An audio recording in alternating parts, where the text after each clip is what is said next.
guru kita gitu ya, itu adalah Allah Subhanahu wa taala. Itu di dalam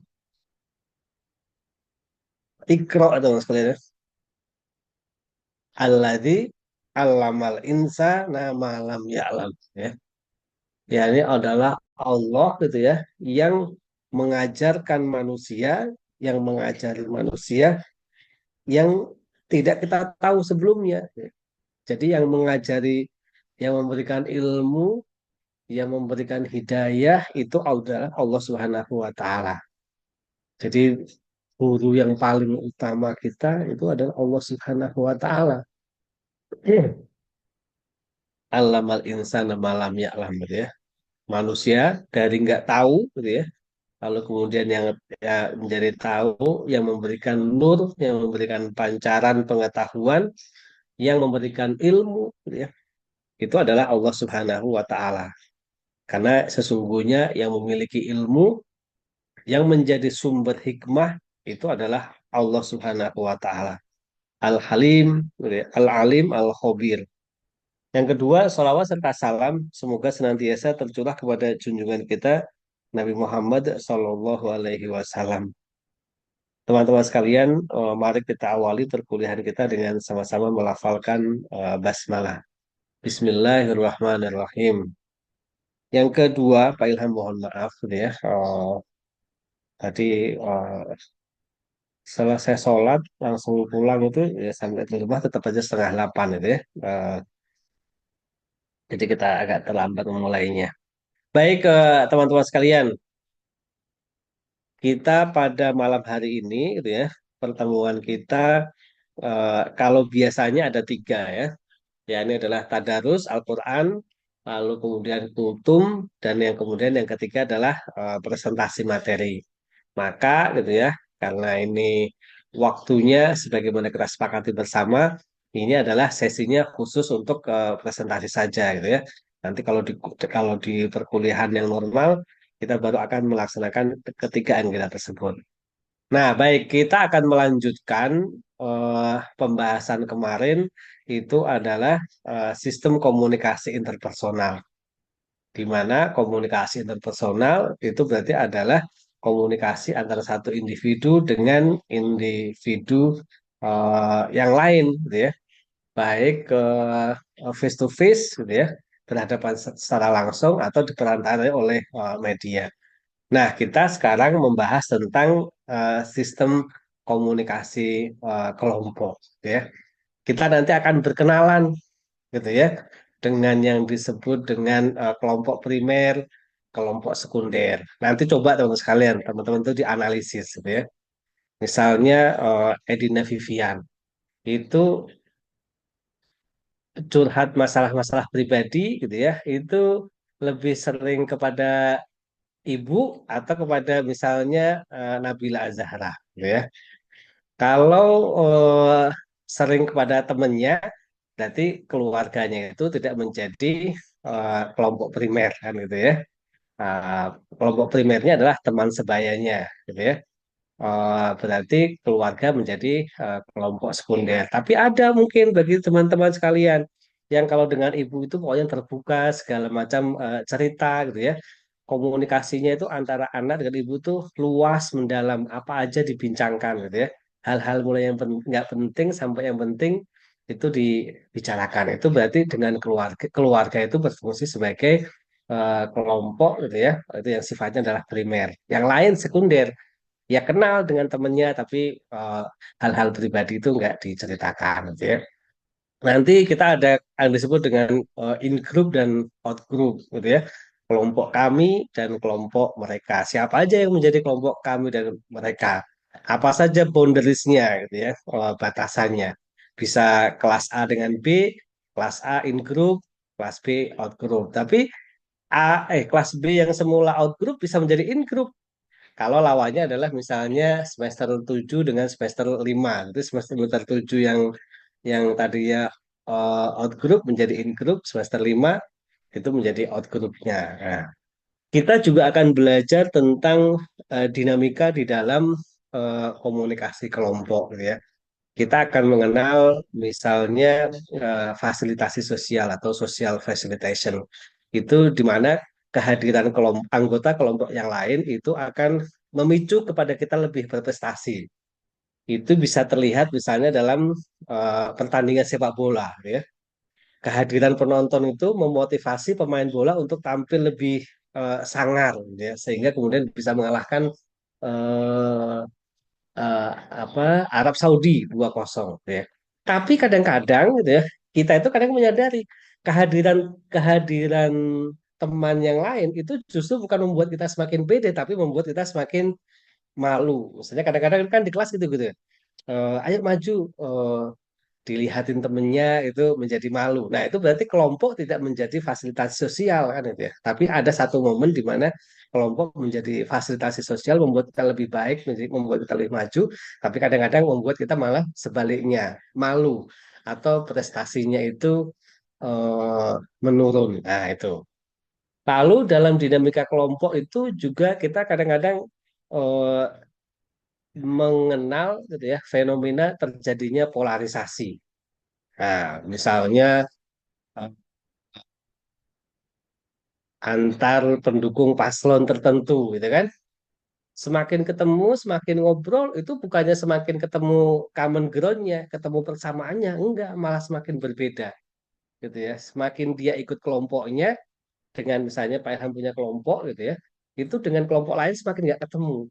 Nah, misalnya kalau di kampus, misalnya saya nggak tahu ya, misalnya yang satu DPM, yang satu BEM, akhirnya jadinya kamu anak BEM, saya anak DPM, nggak ketemu kan gitu ya. Jadi eh, punya preferensi sehingga kemudian menimbulkan polarisasi dalam komunikasi. Itu berbagai berbagai bentuk gitu ya. Nanti yang akan terjadi di dalam dinamika komunikasi kelompok. Nah, tentu nanti akan dijelaskan lebih lanjut gitu ya oleh eh, yang akan menjadi eh, presenter dalam eh, dalam kesempatan ini adalah satu Edina Vivian, Nur Aini Fitrianti, Ervina Dwi Apriani dan Nabila Azahra. Jadi kepada Edina dan kawan-kawan dipersilakan. Waktu dan tempat sepenuhnya milik Anda. Terima kasih Pak Ilham atas kesempatan yang diberikan. Izin memulai ya Pak. Ya, silakan. Bismillahirrahmanirrahim. Assalamualaikum warahmatullahi wabarakatuh. Selamat malam kepada rekan-rekan. Ya, selamat malam kepada rekan-rekan kelas 7A dan juga dosen pengampu mata kuliah Psikologi Dakwah, Bapak Ilham. Terima kasih atas kesempatan yang diberikan kepada kami, kelompok 6, untuk mempresentasikan hasil diskusi bersama kami mengenai sistem komunikasi kelompok. Semoga walaupun kita belajarnya malam-malam lewat Zoom, tidak mengurangi semangat kita dan juga kepemahamannya nanti ke depannya. Boleh di next, Siti. Akan ada beberapa pemaparan materi dari kelompok 3. Sebelumnya, izinkan saya untuk memperkenalkan rekan-rekan dari kelompok 6. Ada Edina Vivian, ada saya sendiri Nuraini Fitrianti, lalu ada Ervina Dwi Apriani, yang terakhir ada Nabila Azahra. Bisa di next? Ya, untuk materi pertama akan disampaikan oleh rekan saya kepada Edina Vivian, dipersilahkan. Oke, baik teman-teman. Jadi di awal itu pernah dilakukan yang namanya itu eksperimen Zimbardo yang dilakukan oleh Philip Zimbardo untuk mengetahui apakah perilaku tahanan dan juga penjaga ini disebabkan oleh situasi penjara atau karakteristik pribadi dari diri mereka. Nah, hasil itu menunjukkan bahwa perilaku sadistis penjaga dan pasifnya tahanan itu disebabkan oleh adanya pengaruh kelompok nih teman-teman, bukan pembawaan dari pribadi mereka. Nah, ini itu membuktikan bahwa kelompok itu memiliki pengaruh besar pada perilaku para anggotanya. Nah, studi tentang pengaruh kelompok pada perilaku individu itu telah mengalami pasang surut pada berbagai era. Fokus penelitiannya itu tuh beralih antara individu dan kelompok. Nah, pada akhir tahun 1970-an ini, minat terhadap studi kelompok ini tuh meningkat kembali, teman-teman. Jadi, komunikasi kelompok ini dapat dilihat sebagai metode efektif untuk adanya pendidikan, kreativitas manajerial, kesehatan mental, dan juga peningkatan kesadaran politik ideologis gitu. Nah, klasifikasi kelompok ini tuh tidak semua himpunan orang disebut kelompok. Untuk menjadi bagian dari kelompok, diperlukan kesadaran akan ikatan yang mempersatukan mereka. Kelompok juga harus memiliki tujuan dan melibatkan interaksi antara anggotanya. Nah, kelompok itu dapat diklasifikasikan menjadi empat nih, teman-teman. Yang pertama, ada primer sekunder, ada in-group, out-group, ada rujukan keanggotaan, dan juga deskriptif, preskriptif. Next. Nah, yang pertama itu ada kelompok primer dan sekunder. Kelompok primer itu adalah hubungan emosional dan yang dekat, seperti keluarga dan teman dekat, dengan komunikasi yang mendalam dan meluas, personal dan tidak dapat dipindahkan. Nah, komunikasi dalam kelompok primer ini sangat mendalam, artinya kita ini bisa berbicara tentang hal-hal yang sangat pribadi dan juga bersifat rahasia, teman-teman.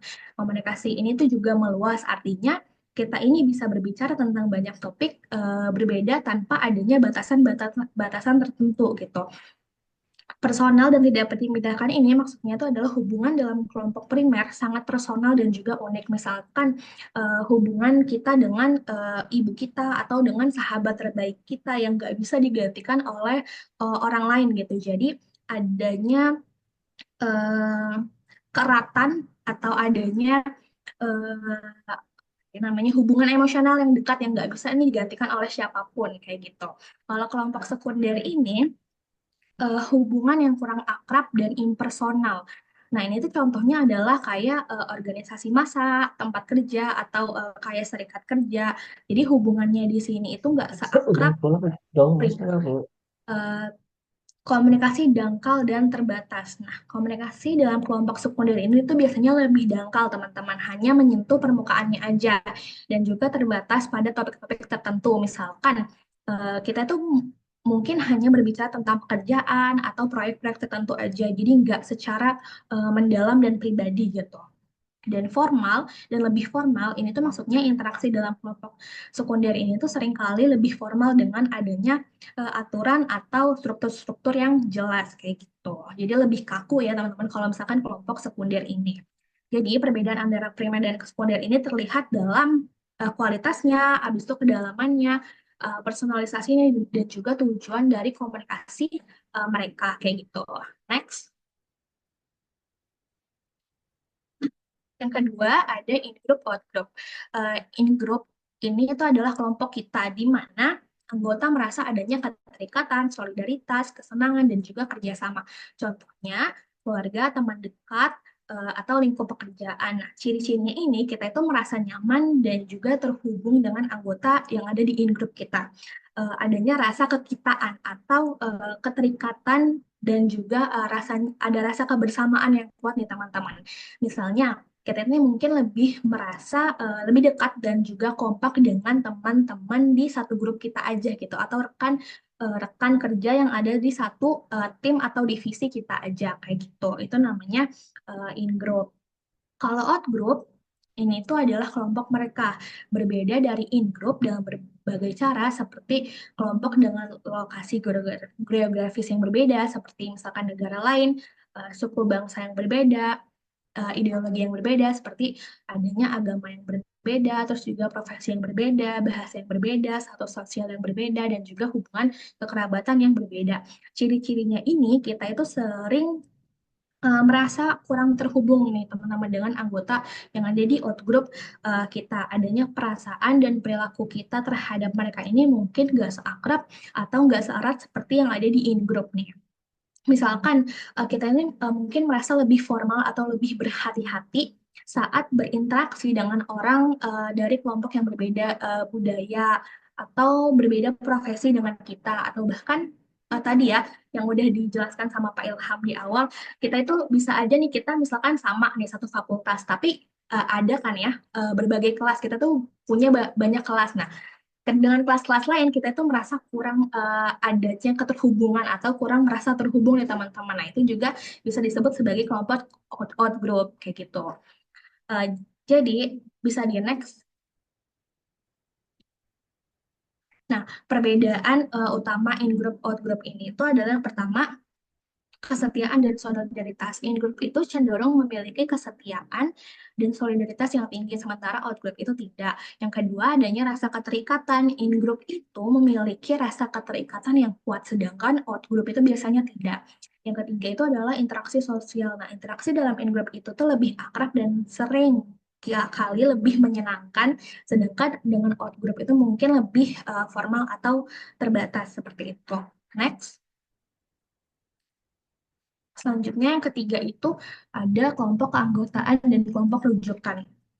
Nah, kalau kelompok keanggotaan ini kelompok di mana seseorang itu secara nominal itu terikat seperti mahasiswa nih, kita mahasiswa yang menjadi anggota di salah satu universitas, terus juga adanya pegawai di sebuah perusahaan atau kita tuh sebagai anggota klub olahraga gitu. Jadi kita di sini eh, apa ya namanya adanya rasa nominal gitu, adanya hal-hal yang eh, cara formal itu terikat gitu teman-teman dalam kelompok keanggotaan ini. Nah, fungsi dalam kelompok ini itu adalah kita itu mengikuti aturan dan juga kita itu mendapatkan manfaat dari menjadi bagian dari kelompok tersebut seperti itu.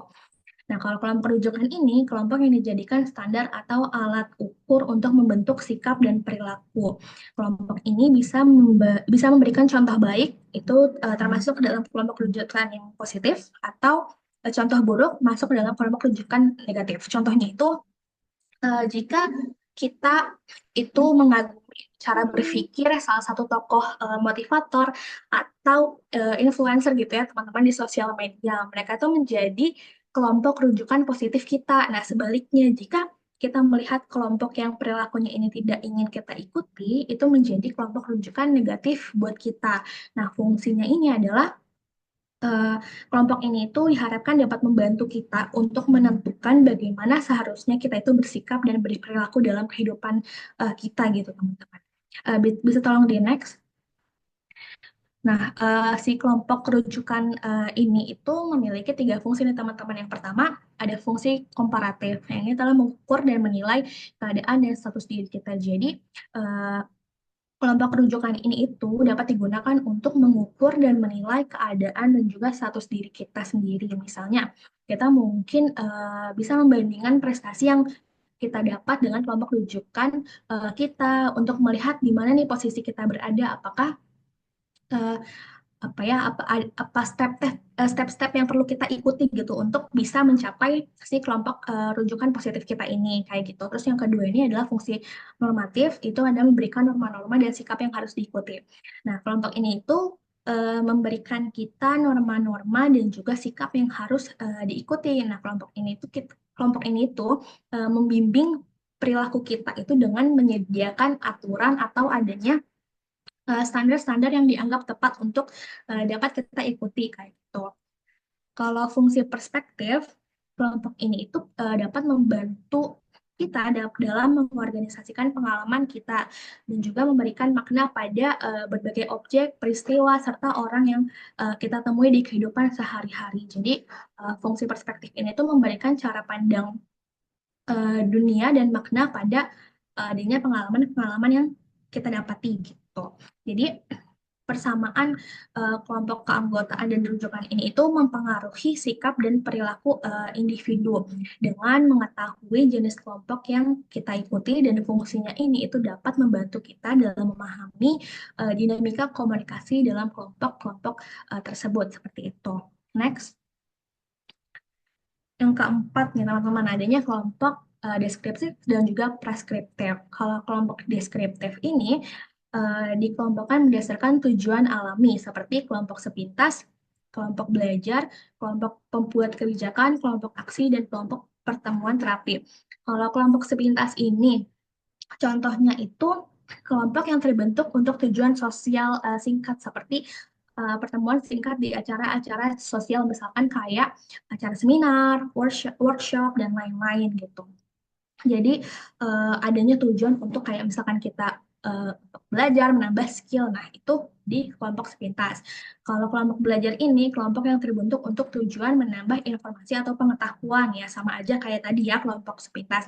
Contohnya itu sekarang itu suka ada nih teman-teman kayak kelompok pertemuan kelompok baca di Taman Hutan GBK. Nah, ini tuh tujuannya itu mereka belajar bisa saling sharing gitu teman-teman mengenai info-info berbagai genre buku yang sudah pernah mereka baca. Jadi eh, saling bertukar informasi dan bertukar pengetahuan apa yang mereka dapat dari buku-buku yang udah mereka baca kayak gitu. Nah, kalau kelompok pembuat kebijakan ini kelompok yang dibentuk untuk merumuskan kebijakan atau keputusan. Contohnya itu adalah eh, seperti Komite Kebijakan Sekolah. Nah, kelompok ini itu terdiri dari kepala sekolah, guru, dan juga wakil orang tua siswa yang bertugas merumuskan kebijakan pendidikan di sekolah. Nah, mereka ini ngebahas hal-hal seperti kurikulum, aturan sekolah, dan juga program pengembangan siswa. Biasanya itu dilakukan di awal-awal baru masuk SMA gitu ya. Di pekan-pekan pengenalan itu biasanya suka ada diskusi antara wali murid dan juga kebijakan sekolah kayak gitu. Nah, kalau kelompok aksi ini, kelompok yang bertujuan untuk melakukan tindakan-tindakan tertentu seperti tim proyek. Nah, contohnya itu bisa kita contohkan dengan tim proyek lingkungan nih teman-teman. Siapa yang tahu di sini Pandawara TikTok?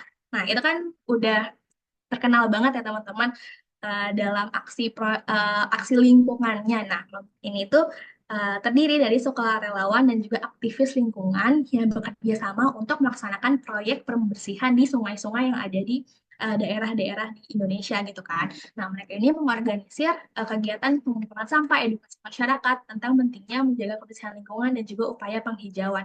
Nah, ini termasuk tadi ke dalam kelompok deskriptif ya, teman-teman. Terus juga yang terakhir ini ada contohnya kelompok pertemuan terapi. Nah, ini tuh adalah kelompok yang fokus pada pencerahan diri dan juga kesehatan mental seperti adanya kelompok terapi. Kelompok terapi ini kayak ada nih teman-teman drakor judulnya Daily Dose of Sunshine.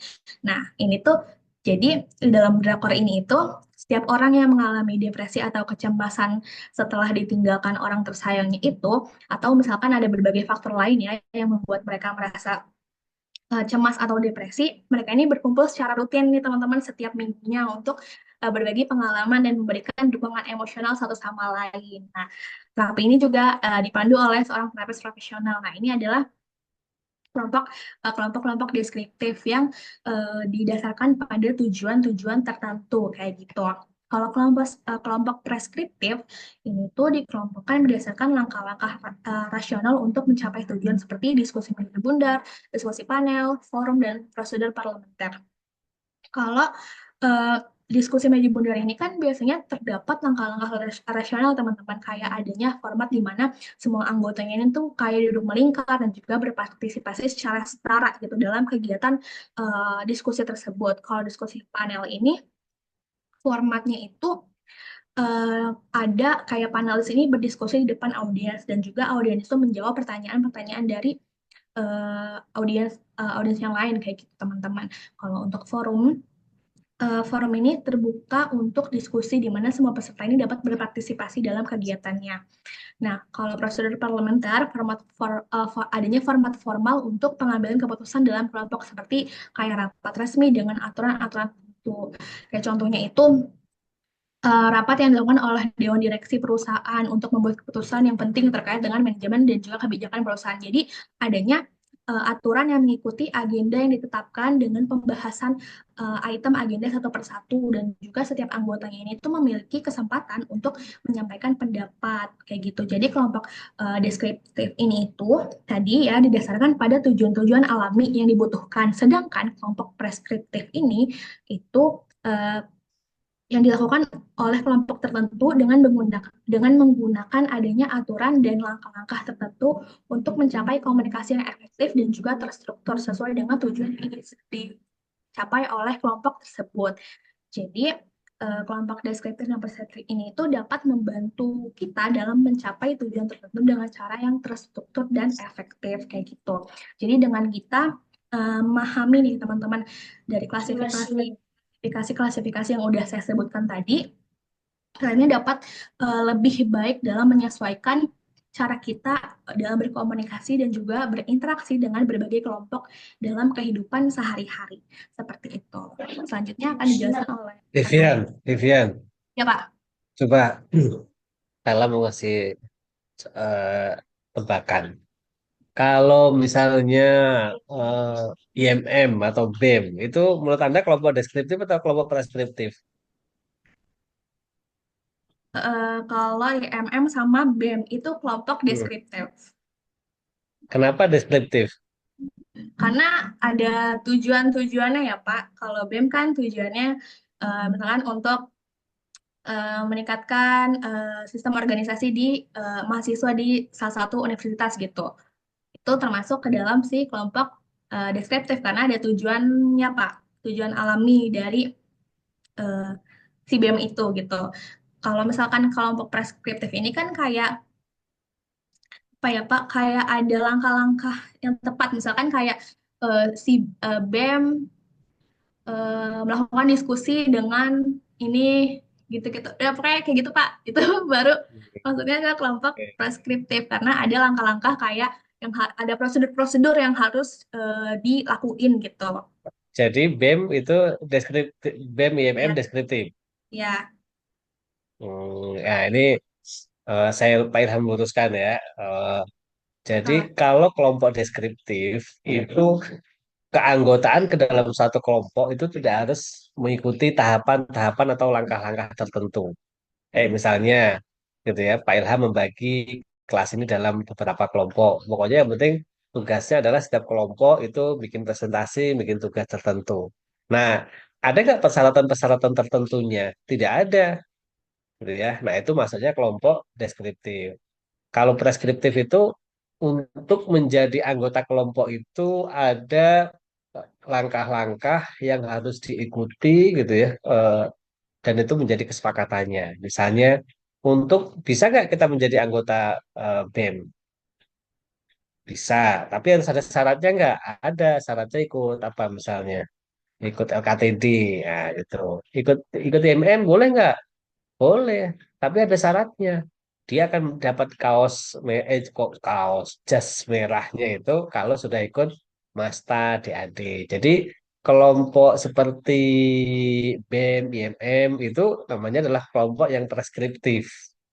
Nah, kalau kelompok belajar itu kelompok deskriptif, nggak ada ininya, nggak ada ya natural aja, nggak ada terus langkah-langkahnya. Kalau misalnya menjadi anggota menjadi apa partai politik itu kelompok apa? Kelompok preskriptif. Karena kan kita nggak bisa tiba-tiba langsung aku misalnya partai apalah gitu ya, partai Republik dan Demokrat kalau di Amerika kan nggak dia sih daftar dulu ikut perkaderannya terlebih dahulu kan gitu ya. Nah itu kelompok namanya adalah kelompok preskriptif itu.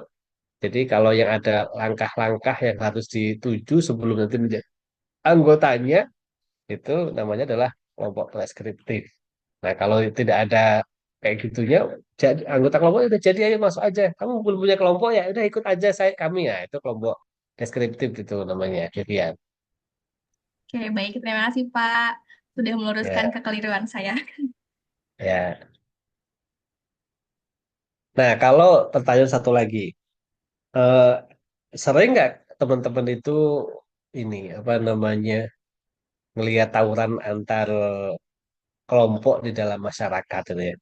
Kalau berdasarkan teori-teori eh, apa jenis-jenis kelompok ini, gimana cara mengurangi tawuran misalnya di Jakarta kan kadang-kadang kampung A dengan kampung B tawuran tuh, gimana caranya?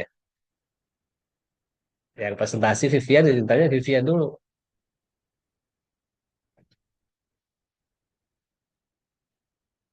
Berarti itu kan fenomena in group dan out group kan? Ada kampung A dengan anak-anak kampung A, anak kampung B. Terjadi tawuran itu karena ada sentimen mereka kelompok A, kita kelompok B kan gitu. Nah, gimana caranya berdasarkan teori ini kalau ini?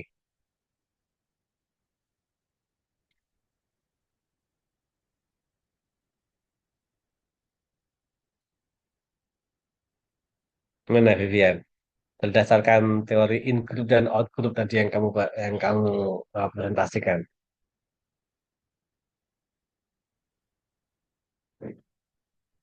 Ya dibuat dihilangkan out groupnya menjadi in groupnya. Kalau yang kan misalnya kampung ini kampung A, kamu anak kampung B, kita kan anak kampung A, berantem, tawuran dulu kan kita itu.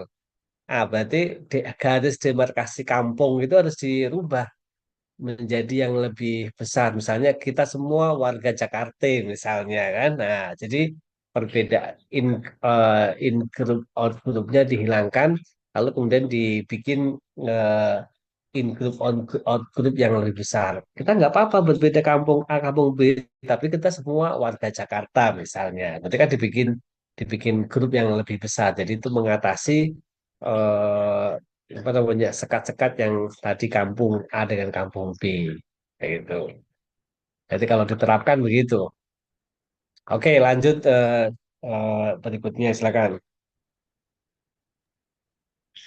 Ya, Siti boleh di next. Nah, setelah tadi sudah dibahas sama Vivian mengenai kelompok-kelompok, selanjutnya adalah pengaruh kelompok pada perilaku komunikasi.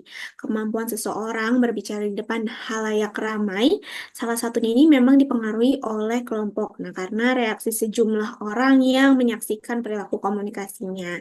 Perubahan perilaku ini terjadi karena adanya pengaruh sosial atau social influence, di mana terdapat tiga macam pengaruh kelompok. Bisa di next City.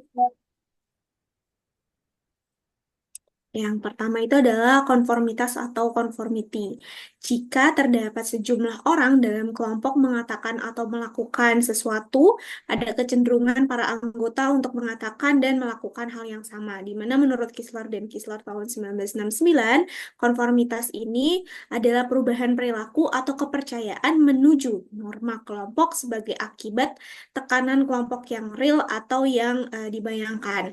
Contohnya seperti misalnya ketika Vivian ingin menjadi ketua kelompok dan terdapat rekan-rekannya ada saya, ada Ervina dan juga ada Nabila. Nah, bisa nih Vivian membagi atau menyebarkan kami bertiga di beberapa kelompok kecil di mana saat nanti apa persetujuan untuk para anggota memilih ketua kelompok. Nah, secara bergiliran saya, Ervina dan juga Nabila akan memilih Vivian untuk menjadi ketua kelompok, di mana hal itu akan menimbulkan kesan seakan-akan memang seluruh anggota kelompok ini setuju bahwa Vivian akan menjadi ketua kelompok seperti itu. Bisa di next. Oke. Ya, selanjutnya adalah untuk faktor-faktor yang mempengaruhi konformitas ada dua. Yang pertama ada faktor situasional, mulai dari kejelasan situasi, konteks situasi, cara menyampaikan penilaian, karakteristik sumber pengaruh, urusan kelompok, tingkat kesepakatan kelompok. Nah, faktor situasional ini terdapat pengaruh sosial informasional, yaitu bila seseorang dihadapkan pada norma yang terus-menerus berubah dalam masyarakat yang kompleks, maka mereka akan menengok kepada orang di sekitarnya untuk menentukan bagaimana sih mereka akan memberikan respon atau bertindak seperti itu. Yang kedua, ada faktor personal, ada usia, jenis kelamin, stabilitas, emosional, otoritarianisme, kecerdasan, motivasi, dan juga harga diri. Faktor personal yang sudah disebutkan ini memang harus dilihat dalam hubungannya dengan faktor-faktor situasional, karena orang yang kepercayaan dirinya tinggi akan terpengaruh oleh kelompok dalam situasi yang ambigu gitu. Jadi kalau misalnya terdapat situasi yang ambigu, memang balik lagi ke faktor situasional gitu, bahwa orang akan melihat bagaimana sih orang lain ini merespon atau bertindak. Bisa di next. Nah, yang kedua ini adalah fasilitasi sosial. Fasilitasi sosial adalah prestasi individu yang meningkat karena disaksikan oleh kelompok. Nah, fasilitasi ini berasal dari kata Prancis yaitu facile, yang artinya mudah menunjukkan kelancaran atau peningkatan kualitas kerja karena ditonton kelompok, di mana kelompok ini mempengaruhi pekerjaan sehingga terasa menjadi lebih mudah.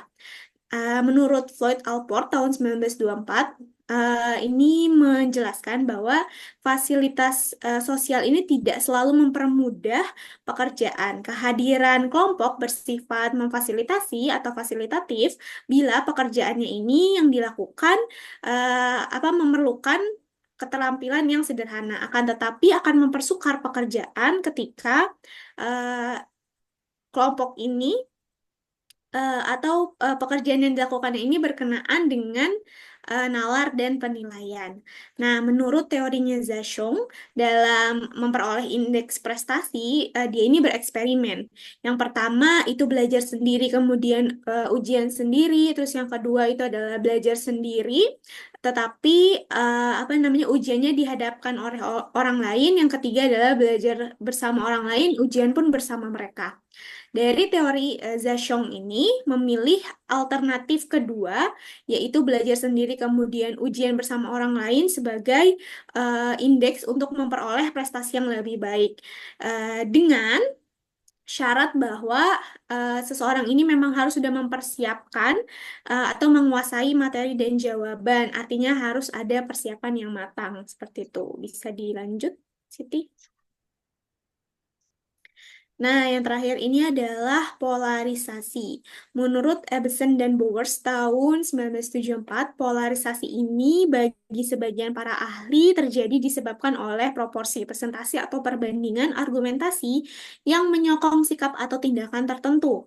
Di mana bila proporsi tersebut mendukung sikap konservatif, maka keputusan kelompok pun akan lebih konservatif dan begitu pun sebaliknya. Hal ini sesuai dengan yang dipersoalkan oleh Stoner tahun 1961 menemukan bahwa orang justru cenderung membuat keputusan yang lebih berani ketika mereka berada dalam kelompok daripada mereka sendirian gitu. Di mana gejala ini nih dikenal atau dinamai oleh geseran resiko yaitu risk shift. Nah, terjadinya kecenderungan ke arah posisi yang lebih ekstrim dengan banyak eksperimen menunjukkan bahwa setelah beberapa kali diskusi kelompok, setiap anggota ini menjadi lebih ekstrim gitu.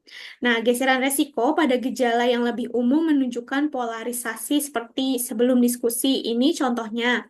Kelompok para anggota mempunyai sikap yang agak mendukung tindakan tertentu. Nah, setelah diskusi mereka akan lebih kuat lagi untuk mendukung tindakan tersebut. Begitupun sebaliknya, kalau misalnya sebelumnya mereka tidak mendukung suatu tindakan atau konsep tertentu, setelah diskusi mereka akan lebih kuat untuk tidak mendukung dan tidak misalnya tidak menerima gitu tindakan atau konsep tersebut seperti itu. Untuk selanjutnya akan disampaikan oleh Nabila, kepadanya dipersilakan.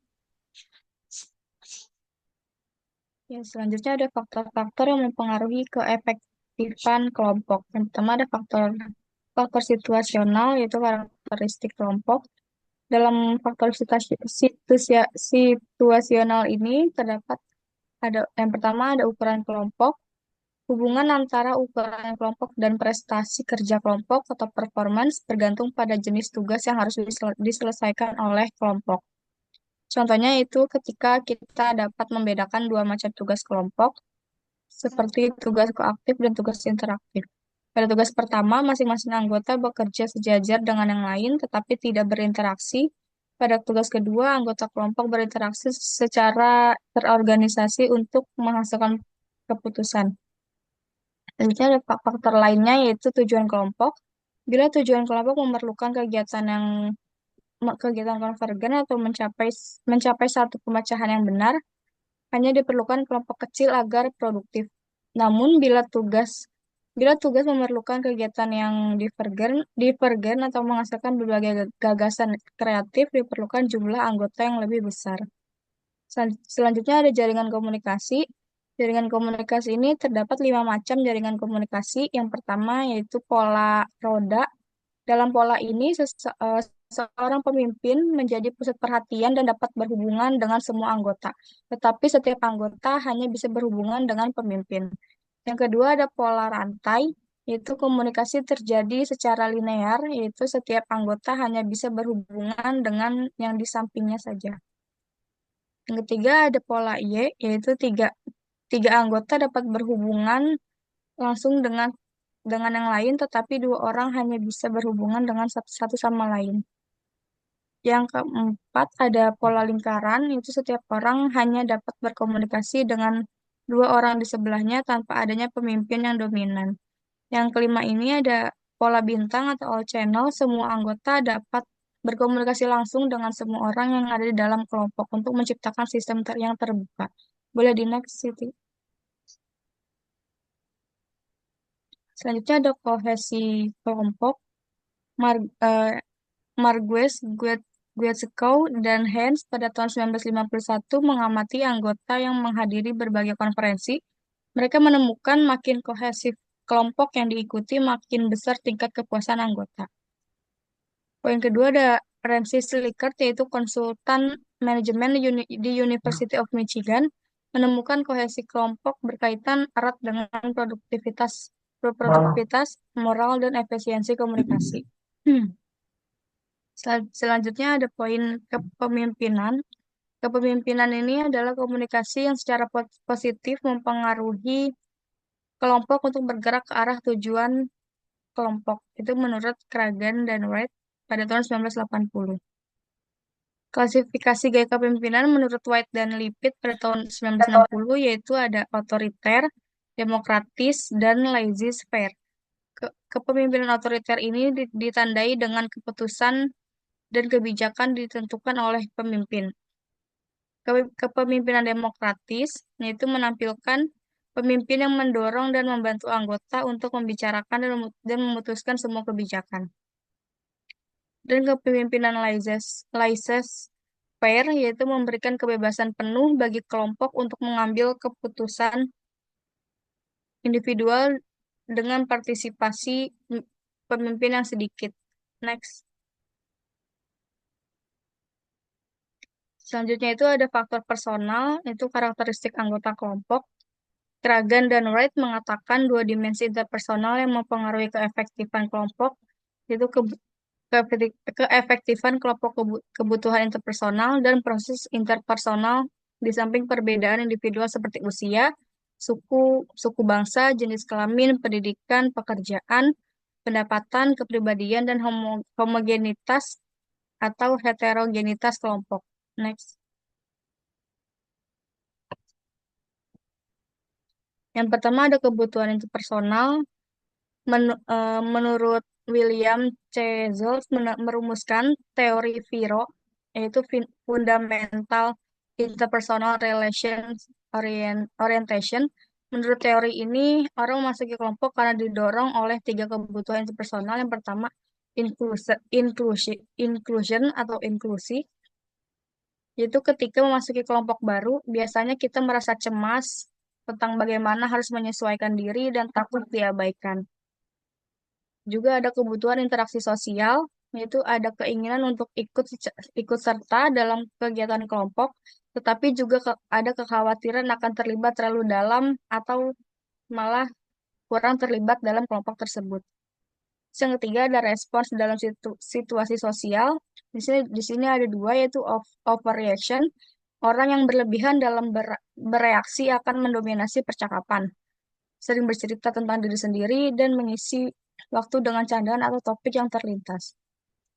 Selanjutnya ada underreaction, yaitu orang yang kurang bereaksi, cenderung menarik diri, sibuk dengan diri sendiri, dan ragu-ragu dalam menyampaikan informasi diri kepada kelompok. Selanjutnya ada kontrol, yaitu di sini kontrol membahas tiga tipe individu dalam konteks pembagian kerja dalam kelompok menurut Zolf, yaitu ada autokrat, abdikrat, dan demokrat. Autokrat ini individu yang memiliki kecenderungan kuat untuk mendominasi dan sangat kompetitif. Terus juga ada abdikrat, yaitu individu yang menyerahkan semua kekuasaan dan tanggung jawab dalam hubungan interpersonal. Lalu ada demokrat, yaitu individu yang berada di tengah-tengah antara autokrat dan abdikrat. Mereka cukup kuat untuk memikul tanggung jawab, tetapi tidak memaksakan kontrol. Selanjutnya ada afeksi, yaitu menggambarkan dinamika kebutuhan emosional dalam sebuah kelompok kecil. Menurut Self juga mengklasifikasikan anggota kelompok menjadi dua tipe, yaitu underpersonal, yaitu mereka cenderung menjaga jarak dan lebih nyaman bekerja tanpa terlalu banyak kontak emosional. Ada juga overpersonal, yaitu individu lebih membutuhkan kedekatan emosional dan sulit bekerja tanpa ikatan yang kuat dengan anggota kelompok lainnya. Next. Selanjutnya ada tindak komunikasi. Menurut Robert E. Bales pada tahun 1950, 1955, dan 1970 dari Universitas Harvard mengembangkan sistem kategori untuk menganalisis tindak komunikasi yang kemudian dikenal dengan sebagai Interaction Process Analysis. Ia membagi tindak komunikasi pada dua kelas besar, yaitu hubungan tugas dan hubungan sosial emosional. Selanjutnya ada peranan. Peranan yang pertama disebut peranan tugas kelompok, yaitu ada inisiator kontributor, yaitu menyarankan atau mengusulkan kepada kelompok gagasan baru atau cara baru yang berkenaan dengan masalah atau tujuan kelompok. Lalu ada information seeker, yaitu pencari informasi. Ada opinion seeker, mencari pendapat. Information giver, pemberi informasi atau memberikan fakta yang berhubungan dengan masalah kelompok. Selanjutnya ada opinion giver, memberi pendapat atau menyatakan keyakinan atau pendapatnya yang relevan dengan saran yang diajukan oleh orang tersebut. Selanjutnya ada elaborator, itu menjabarkan beberapa saran dengan contoh atau dengan makna yang luas. Selanjutnya ada summarizer atau menyimpulkan gagasan. Ada koordinator integrator, itu memperjelas hubungan di antara berbagai gagasan dan saran. Ada orienter atau pengarah, yaitu mendefinisikan posisi kelompok dalam hubungannya dengan tujuan kelompok. Selanjutnya ada disagreer atau pembantah, memberikan pandangan yang berbeda, mengajukan bantahan, menunjukkan kesalahan fakta. Ada evaluator kritik, mengukur prestasi kelompok berdasarkan serangkaian standar kerja kelompok dalam konteks tugas kelompok. Selanjutnya ada energizer atau pendorong, itu mendorong kelompok untuk bertindak atau mengambil keputusan. Selanjutnya ada procedural technician atau petugas teknik melayani keperluan kelompok untuk melaksanakan tugas rutin. Terakhir ada recorder, yaitu menuliskan saran, keputusan kelompok, dan produksi diskusi. Next. Yang kedua ada peranan pemeliharaan kelompok. Di sini ada 7 poin. Yang pertama ada encourage atau penggalak, yaitu memuji, menyetujui, dan menerima kontribusi anggota lain. Selanjutnya ada harmonizer, yaitu melerai ketika ada pertikaian di antara anggota-anggota yang lain, berusaha mendamaikan perbedaan, mengurangi ketegangan pada situasi konflik. Selanjutnya ada compromiser, itu bekerja dari dalam konflik yang melibatkan gagasan atau posisi. Selanjutnya ada gatekeeper and expeditor, itu berusaha membuka saluran komunikasi dengan mendorong partisipasi yang lain. Jadi ada standar setter or ego ideal, itu menetapkan kriteria kelompok dalam menjalankan fungsinya. Lalu ada group observer and commentator, ya di sini menyimpan catatan berbagai aspek proses kelompok dan memberikan data berisi penafsiran untuk disampaikan oleh kelompok dalam menilai prosedurnya. Selanjutnya ada follower, yaitu mengikuti gerakan kelompok secara pasif, menerima gagasan yang lain, berfungsi sebagai pendengar dalam diskusi dan pengambilan keputusan. Next. Yang terakhir ada peranan individual. Di sini ada 8 poin. Yang pertama ada agresor, yaitu berbuat macam-macam seperti merendahkan status yang lain, menolak nilai, tindakan, atau perasaan yang lain. Selanjutnya ada blocker atau penghambat. Di sini cenderung bersikap negatif dan atau biasa disebut dengan kepala batu, selalu menolak, membantah, serta menentang tanpa alasan yang kuat, dan berusaha mempertahankan atau membuka kembali persoalan yang sudah ditolak oleh kelompok. Yang ketiga ada recognition seeker atau pencari muka itu berusaha dengan berbagai cara untuk menarik perhatian orang lain, sering membual, sering melaporkan kehebatan pribadinya, bertindak dengan cara yang tidak biasa, dan berjuang untuk tidak ditempatkan pada posisi yang paling rendah. Yang keempat ada self-confessor, yaitu menggunakan kesempatan yang disediakan oleh kelompok untuk mengungkapkan perasaan, wawasan, ideologi yang bersifat pribadi dan tidak ada sangkut pautnya dengan kelompok. Yang kelima ada playboy, di sini menunjukkan ketidakacuhannya terhadap proses kelompok dengan sikap sinisme, yaitu bermain-main, acuh tak acuh, dan perilaku lainnya yang tidak layak. Selanjutnya ada dominator, yaitu menegaskan otoritas atau superioritasnya ketika mengendalikan kelompok atau anggota tertentu. Contohnya, bentuk kata-kata menjilat, menegaskan status yang tinggi, perilaku otoratif, dan merendahkan kontribusi yang lain. Selanjutnya ada help seeker, yaitu berusaha untuk menarik simpati dari anggota kelompok yang lain atau dari seluruh anggota kelompok dengan mengungkapkan rasa tidak aman, kebingungan, dan ketidaktahuan. Yang terakhir ada special interest leader, yaitu berbicara atas nama orang kecil seperti masyarakat, kaum ibu, buruh, dan lain-lain, biasanya dengan menyembunyikan prasangka atau biasnya. Selanjutnya akan dijelaskan oleh Ervina. Selanjutnya ada bentuk-bentuk komunikasi kelompok.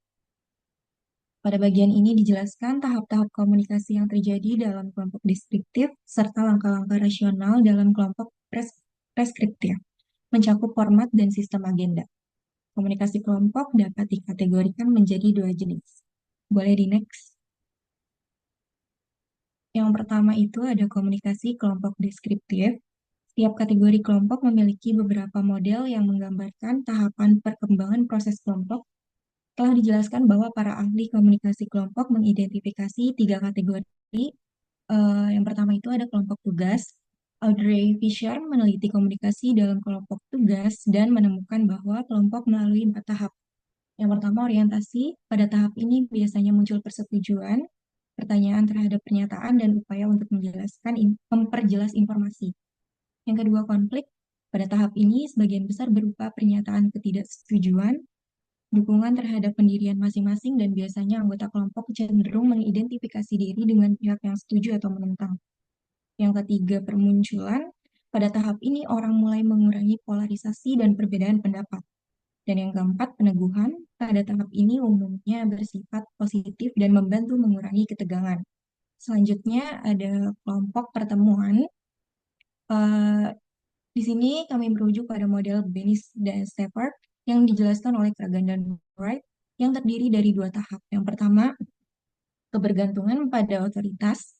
Tahap ini menggambarkan bagaimana kelompok melewati ketegangan dan konflik, lalu akhirnya memperoleh pemahaman tentang struktur dan otonomi mereka sendiri. Dan yang kedua, kebergantungan satu sama lain. Pada tahap ini, keterampilan instruktur atau pemimpin yang memiliki keahlian psikologi, khususnya dalam menangani emosi yang intens, sangat dibutuhkan untuk menjaga keseimbangan kelompok. Kemudian ada kelompok nyadar. Pada 1970, James dan kawan-kawan melakukan penelitian yang menghasilkan 4 tahap perkembangan dalam kelompok penyadar ini. Yang pertama itu ada kesadaran diri akan identitas baru. Tahap ini menjelaskan bahwa kelompok dengan tujuan membangkitkan kesadaran diri. Yang kedua, identitas kelompok melalui polarisasi. Pada tahap ini terjadi ketika sebuah kelompok memperkuat identitasnya dengan memisahkan atau membedakan diri dari kelompok lain. Yang ketiga, menegakkan nilai-nilai baru dari kelompok. Di tahap ini menjelaskan bahwa anggota kelompok mulai membandingkan nilai-nilai yang mereka anut dengan nilai-nilai masyarakat. Dan yang keempat itu menghubungkan diri dengan kelompok revolusioner. Tahap ini menjelaskan bahwa proses menghubungkan diri dengan kelompok revolusioner biasanya melibatkan serangkaian tahap yang tercermin dalam bentuk komunikasi kelompok tertentu. Boleh di next. Nah, yang kedua ada bentuk komunikasi kelompok preskriptif. Komunikasi kelompok ini digunakan untuk menyelesaikan tugas, memecahkan masalah, membuat keputusan, atau melahirkan gagasan kreatif, membantu pertumbuhan kepribadian seperti dalam kelompok pertemuan, atau membangkitkan kesadaran sosial politik. Di sini, format diskusi yang diusulkan oleh Kagan dan Wright akan digunakan meliputi meja bundar, simposium, diskusi panel, berbagai jenis forum, kolokium, dan prosedur parlementer. Dari format tersebut dapat diuraikan langkah-langkah rasional sebagai sistem agenda pemecahan masalah. Selanjutnya itu ada sistem agenda pemecahan masalah. Para ahli komunikasi yang terinspirasi oleh pemikiran reflektif John Dewey telah merancang urutan pemecahan masalah untuk mendukung penyelesaian tugas kelompok. Tiga pola utama yang dibahas, yang pertama itu ada urutan pemecahan masalah kreatif. Sistem ini sangat efektif untuk menghasilkan ide baru atau mengembangkan konsep yang memerlukan imajinasi kreatif. Yang kedua, urutan berpikir reflektif. Urutan ini berbeda dari urutan pemecahan masalah kreatif karena dalam metode ini, kritik dianjurkan terlebih dahulu sebelum solusi masalah diajukan. Dan yang terakhir itu urutan solusi ideal. Pola ini diterapkan untuk menangani masalah yang berdampak pada berbagai kelompok dengan kepentingan dan nilai yang berbeda, serta memerlukan dukungan dari berbagai pihak. Selanjutnya akan saya serahkan kepada moderator.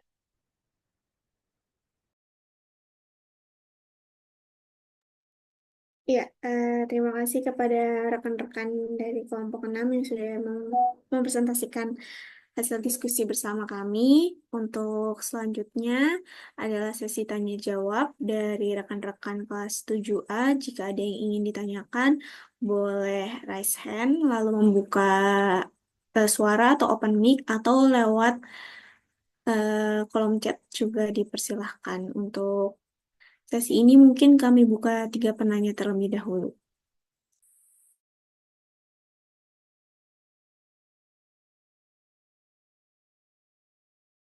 Ayo, silakan. Kalau ada yang ingin bertanya, gitu ya, atau yang belum jelas, silakan ditanyakan.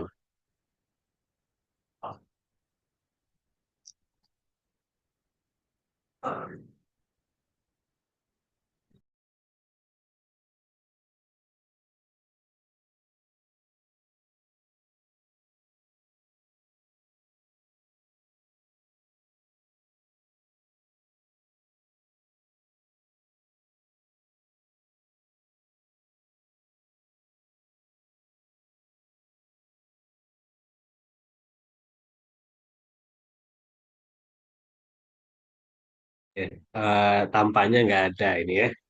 Oke, baik. Pak Ilham ingin memberikan penjelasan sedikit di akhir sebelum kita tutup. Ini melengkapi pembahasan dari kelompok Edina Vivian dan kawan-kawan.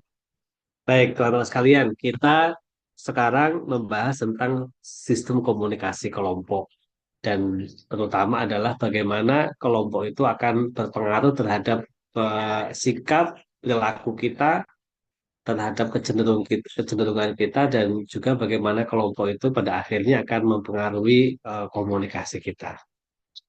Nah, sebelum berbicara lebih jauh gitu ya, kalau misalnya begini, eh, di Limo itu kan ada tempat pemberhentian busway itu ya, di sebelah kanan itu ya, dekat apa itu oh, yang jualan ramen, ramen kan ada tempat pemberhentian busway teman sekalian ya. Nah, lalu kemudian misalnya Elvina ini, ada Elvina, lalu kemudian ada anak FISIP, ada anak FAI gitu ya. Itu lagi menunggu busway di situ gitu ya. Tujuannya mau ke Blok M gitu ya.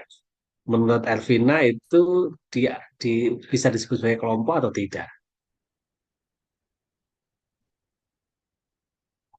Ada berapa orang, misalnya 10 orang gitu ya. Ada yang kamu kenal, ada yang nggak kamu kenal. Tujuannya sama ke Blok M gitu ya. Eh, Kira-kira itu masuk dalam definisi kelompok atau enggak? Tidak ya, Ervina ya. Karena meskipun punya tujuan yang sama, gitu ya, mau sama-sama ke Blok M, tapi mereka itu, gitu ya, yang lagi nunggu busway itu tidak punya sense of belonging, tidak punya ikatan yang sama, tidak punya boundaries yang sama. Kemudian yang kedua, ciri dari sebuah kelompok itu adalah masing-masing itu saling tergantung, gitu ya. Kalau tidak ada satu itu, maka kemudian cita-cita bersamanya runtuh. Kalau misalnya tadi ada 10 orang, lalu kemudian yang 2 orangnya memutuskan nggak jadi naik busway. Kebetulan ada apa namanya temennya yang udah ngotot, "Allah, ngapain lama-lama naik busway, sama kita aja," kan itu ya. 2 orang keluar. Kan itu nggak berpengaruh terhadap hasil apapun. Beda kalau misalnya kelompok kita belajar. Ada Nur Aini, ada Elvina, ada Nabila, sama Edin Olivian. Dimana kalau yang 3 ngambek gitu ya, mempengaruhi hasilnya nggak? Mempengaruhi hasilnya. Jadi kita itu bergantung satu sama yang lain. Sama gitu ya, dalam rumah tangga, suami istri itu saling bergantung sama yang lain. Satu yang bertugas mencari nafkah, satu ada yang tugas mengurus rumah, dan lain sebagainya. Yang kalau nggak ada satu sama lain, maka kemudian hasilnya itu tidak menjadi lebih baik, tidak menjadi optimal. Maka itu disebut sebagai kelompok, ya. Dan berbicara tentang kelompok, gitu ya. Kelompok itu eh, pertama tadi dilihat dari sisi klasifikasinya, itu tadi disebutkan ada kelompok primer dan sekunder. Secara umum kelompok primer itu kelompok yang komunikasinya lebih mendalam, bersifat personal gitu ya. Lalu kemudian meluas apapun dibicarakan. Contohnya keluarga. Tapi bisa jadi teman-teman sekalian, namanya ada ilmu psikologi, itu ilmu sosial. Tidak semua orang itu menjadikan keluarga itu sebagai kelompok primer. Mungkin ada orang, anak-anak muda misalnya, yang kelompok primernya bukan dengan keluarga, tapi dengan rekan teman sebayanya. Tapi bagi sebagian kita itu ya, kelompok primer itu adalah keluarga, tempat di mana kita ngobrol macam-macam, dari yang penting sampai yang nggak penting banget. Mulai dari soal jengkol sampai ke soal apalah gitu ya, politik, soal keuangan, nah semuanya diobrolin. Cita-cita pribadi dan lain sebagainya itu semua diobrolin. Itu jadi kalau yang menjadi sangat emosional, dalam, meluas, itu berarti ciri-cirinya itu berarti adalah kelompok primer. Bayangkan teman-teman sekalian kalau suami, istri, atau anak itu tidak menjadikan keluarga sebagai kelompok primernya. Itu nanti pasti akan ada masalahnya itu ya. Ada masalah yang bisa mengganggu keutuhan rumah tangga. Lalu kemudian yang kedua adalah in group dan out group, kelompok kami dan kelompok kita. Nah, berarti tergantung itunya, eh, boundariesnya, batasannya itu apa yang dibuat. Kelas 7A dengan kelas 7B, 7A semuanya ini eh, Robiatul Adawiyah, Haiza itu adalah in group kita. Sementara kelompok yang lain itu di sana itu, kelompok lain itu misalnya ada kelompoknya Do Angel misalnya. Do Angel berarti itu out group gitu ya, karena dia kelompok 7 apa 7B ya misalnya. Oh. Tapi Angel yang semula, Do Angel dan kawan-kawan yang semula out group itu bisa menjadi in group dengan kita kalau boundariesnya diganti antar semester misalnya. Berarti semester 7 semua in group, semester 5, semester 9 itu out group. Tapi yang semester 9 itu out group bisa menjadi in group kita, bisa nggak? Bisa, kalau kita bikin bikin batasannya adalah fakultas. Kita anak psikologi, nanti out groupnya adalah anak fisip. Anak fisip yang semula out group bisa nggak menjadi in group? Bisa. Boundariesnya kita ganti menjadi UHAMKA. Semua anak UHAMKA in group, anak kampus lain menjadi out group, dan seterusnya sampai tingkat dunia. Nah, itu jadi eklektis, bisa berubah-ubah gitu ya. Lalu kemudian ada kelompok rujukan dan kelompok keanggotaan. Disebut sebagai kelompok rujukan itu kalau misalnya kelompok itu menjadi apa? Mempengaruhi sikap, cara pandang dan perilaku kita. Misalnya gini, semula itu Nur Aini itu eh, ini misalnya ya, itu kalau puasa itu ikut eh, apa namanya eh, pemerintah misalnya. Misalnya ya, misalnya sekarang tanggal, ada yang tanggal 25, ada yang 26. Lalu kemudian setelah di UHAMKA, dia apa namanya tertarik dengan Muhammadiyah. Lalu kemudian pola pikirnya dia berubah gitu ya. Oh, kalau puasa itu jangan eh, jangan melihat bulan secara langsung, tapi harus melalui metode hisab yang lebih modern. Nah, begitu eh, nilai-nilai pendapat, pandangan hidup dari organisasi itu apa kita ikuti gitu ya, menjadi ukuran dalam sikap perilaku kita, maka kelompok itu menjadi kelompok rujukan gitu. Berarti nilai-nilai yang ada di dalam kelompok itu kita internalisasi dan kita aplikasikan dalam sehari-hari. Gitu. Itu eh, misalnya Nabila misalnya nanti eh, jadi tentara misalnya kan. Lalu kemudian dia menjadi orang yang sangat disiplin karena tentaranya itu dikit-dikit bela bangsa kan gitu ya. Dikit-dikit ada ke apa namanya Indonesia merdeka. Maksudnya nilai-nilai sebagai apa itu yang didoktrin di dalam tentara itu menjadi seluruh parameter dalam kehidupan kita. Berarti kelompok ketentaraan itu menjadi kelompok rujukan. Tapi kalau kita biasa aja, misalnya menjadi ikut dalam sebuah kelompok, lalu kemudian nilai-nilai kelompok itu nggak terinternalisasi dalam sikap dan perilaku kita, maka itu namanya adalah kelompok keanggotaan. Dia biasa, kita hanya menjadi anggota aja, tapi nilai-nilai yang ada di kelompok itu sama sekali tidak mempengaruhi atau tidak kita ikuti kan gitu ya. Misalnya menjadi apa namanya anggota apalah gitu ya, tapi kita nggak ikut misalnya jadi anggota orang Muhammadiyah atau orang NU tapi nggak ikut dengan tradisinya. Ya dia yang penting ya saya udah gitu aja, saya nggak ikut ikutan. Nah itu berarti hanya menjadi kelompok keanggotaan. Kemudian tadi sudah deskriptif dan kelompok preskriptif gitu ya. Lalu kemudian yang berikutnya itu tadi bagaimana pengaruh kelompok pada eh, perilaku komunikasi. Memang betul teman-teman sekalian. Dalam agama pun juga demikian. Nanti itu orang itu masuk surga dan masuk neraka itu zumala gitu ya. Maka ada surah namanya Az-Zumar gitu ya. Eh, orang itu masuk surga, masuk neraka itu berdasarkan lingkungan pertemanannya.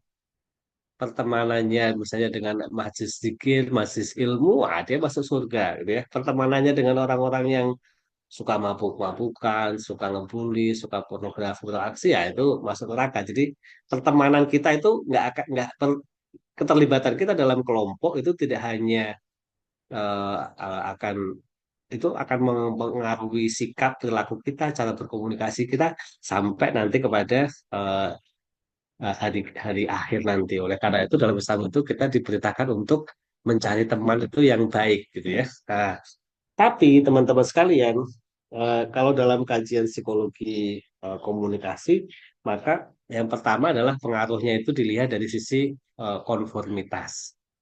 Setiap kelompok itu punya identitas tertentu, gitu ya.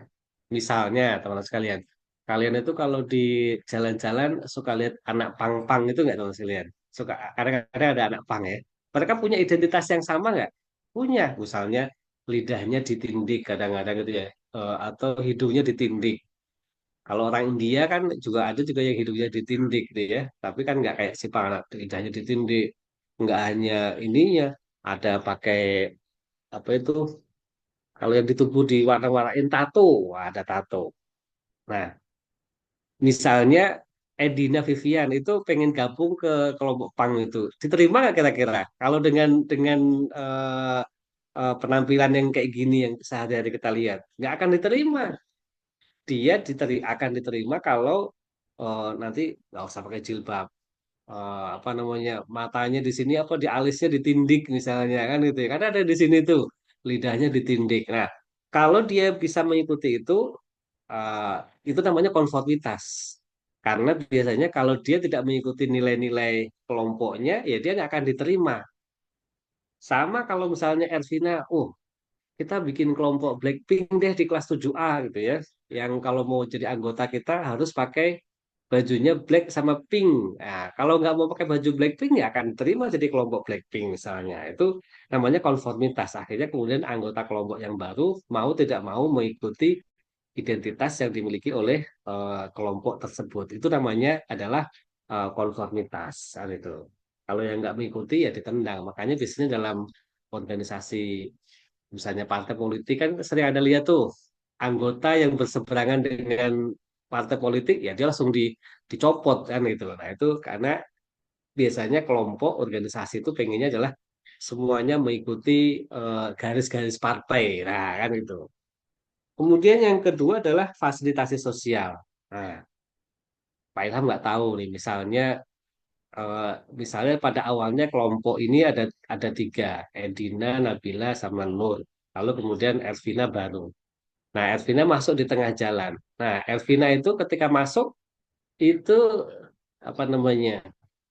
eh apa membuat kamu lebih rajin belajar atau tidak kan gitu ya. Nah, kalau membuat kamu lebih baik dengan ikut satu kelompok gitu ya, maka kelompok tersebut berfungsi sebagai fasilitasi sosial. Tapi dalam psikologi itu hukumnya itu tidak hukum besi. Kadang-kadang kehadiran orang baru yang kita harapkan menjadi tenaga baru, menjadi sumber ide baru, bukan malah membuat kita semakin baik, tapi yang terjadi adalah muncul social loving. Jadi kebalikan dari fasilitasi sosial adalah social loving gitu ya. Kemalasan sosial gitu ya. Jadi kehadiran orang itu membuat organisasi malah nggak semakin kelompok itu nggak semakin lincah bergerak gitu ya, malah semakin setback atau mengalami kemunduran karena saling mengandalkan. Kan ada anggota baru harusnya dia bekerja misalnya, tapi justru enggak. Kadang-kadang itulah dinamika dalam kelompok itu gitu. Kadang-kadang kehadiran orang lain membuat kita lebih termotivasi, tapi kadang-kadang membuat kita menjadi demotivasi, menjadi penurunan. Nah, itu bisa fasilitasi sosial dan polarisasi gitu ya. Fasilitasi sosial atau social loving. Kemudian yang terakhir tadi adalah polarisasi. Ya, semakin berkelompok, semakin kuat ikatan kelompok gitu ya. Itu biasanya cenderung nanti berbeda itu dengan kelompok yang lain. Kalau misalnya eh, di ini sebagai contoh gitu ya. Misalnya di psikologi itu misalnya mau foto bareng itu pakai yel BEM atau pakai yel IMM misalnya kan ada yang bisa ada yang satu lagi apa misalnya teman sekalian. Nah, jadi kelompok itu dia membangun ikatannya, membangun boundariesnya sehingga kemudian menimbulkan saya itu beda dengan kelompok mereka. Jadi terjadi polarisasi yang sebetulnya biasa-biasa aja nanti dia kan anak ini kan gitu. Dia kan anak ilkom, kita kan anak psikologi. Nah, misalnya gitu. Itu namanya polarisasi. Ah, lalu kemudian eh, memang eh, efektivitas kelompok itu dipengaruhi oleh banyak ya. Ada yang soal ukuran kelompok ya. Apakah semakin besar kelompok itu semakin tidak efektif? Belum tentu. Cina itu negaranya besar, gitu ya, sekalian ya. Penduduknya 1 miliar lebih. Tapi efektif nggak pemerintahannya? Itu ya. Berarti kalau sedikit lebih efektif dong. Buktinya kita nggak lebih efektif, gitu ya. Tapi Singapura, gitu ya, sedikit, tapi dia efektif, gitu ya. Itu berarti eh, tadi ukuran itu tadi soal ukuran kelompok. Belum berarti jaringan komunikasi. Semakin eh, banyak jaringan yang berkomunikasi, itu apakah nanti semakin efektif atau tidak? Kohesi kelompok misalnya. Oh, Cina efektif karena orangnya satu, bisa maksudnya secara culture satu, orangnya kan gitu semua. Kalau kita kan misalnya ada yang putih, sawo mateng, ada yang Muslim, non Muslim, ada yang Papua, eh, apa namanya Maluku dan lain sebagainya, gitu ya. Jadi kohesivitasnya itu nggak kuat, gitu ya. Atau dipengaruhi oleh pemimpinannya. Cina dipimpin oleh pemimpin yang tegas, gitu ya. Sementara di tempat yang lain pemimpinnya laissez-faire itu dia tidak kuat berarti sehingga kemudian masyarakatnya itu cenderung membangkang terhadap kepemimpinannya. Nah, dan seterusnya teman-teman sekalian ya. Jadi pembahasan tentang sistem komunikasi kelompok itu sangat menarik karena memberikan kepada kita wawasan yang sangat luas sehingga kita itu bisa melihat bukan hanya diri kita sendiri gitu ya, kita itu selama ini dipengaruhi oleh siapa itu sangat tergantung dari kelompok yang kita ikuti, dan kita juga bisa belajar bagaimana sebuah kelompok itu berjalan efektif atau tidak itu ternyata dipengaruhi oleh banyak hal.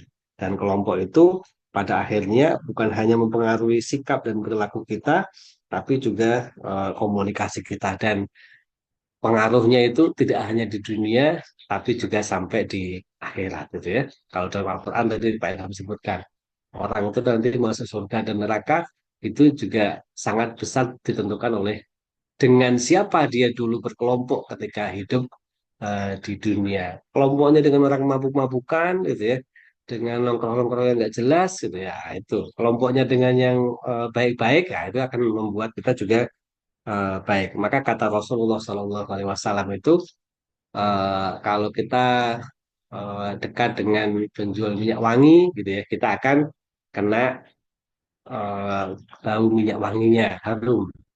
Tapi kita kalau yang bakar-bakar gitu, nah itu ya kita kena bau apa ini gitu kalau bakar-bakar misalnya gitu kan, kena baunya ya pasti nggak wangi. Jadi dengan siapa berkelompok itu penting. Maka pilihlah gitu ya pertemanan yang kelompok pertemanan yang tepat gitu ya, yang baik untuk Anda gitu ya dalam studi ataupun di dalam nanti hidup gitu ya di masyarakat kelak. Baik ke teman-teman sekalian, saya kira cukup ya teman-teman sekalian ya. Kita sudah sampai jam 9 kurang 4 menit ini.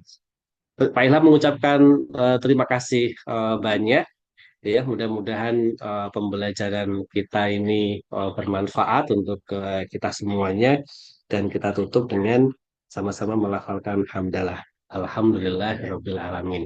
Terakhir sebelum selesai, kita itu karena nggak ada waktu pertemuannya itu pas pepet teman-teman sekalian, gitu ya. Jadi tidak ada waktu sisa. Kita ini mengganti yang kemarin. Nanti pas hari Rabu kita sama sebentar berkuliah teman-teman sekalian ya. Nggak apa-apa ya. Biar nggak ganti-ganti lagi. Kalau kita kan kemarin yang kosong udah kita ganti, dan besok Rabu yang harusnya kosong nggak usah kosong, kita ganti. Kalaupun nyoblos kan udah selesai teman-teman sekalian ya. Kita kan jam 1 udah selesai teman sekalian ya.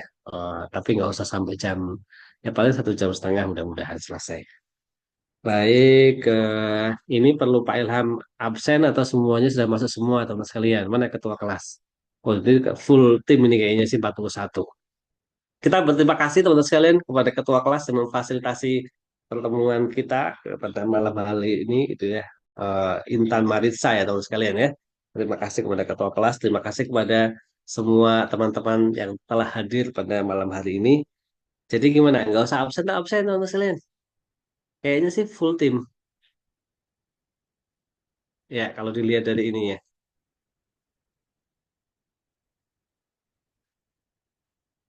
Oke, baik. Wassalamualaikum warahmatullahi wabarakatuh. Waalaikumsalam warahmatullahi wabarakatuh. Terima kasih banyak, Terima Pak. kasih, Pak. Makasih, Pak. Sama-sama. Terima kasih teman-teman semuanya.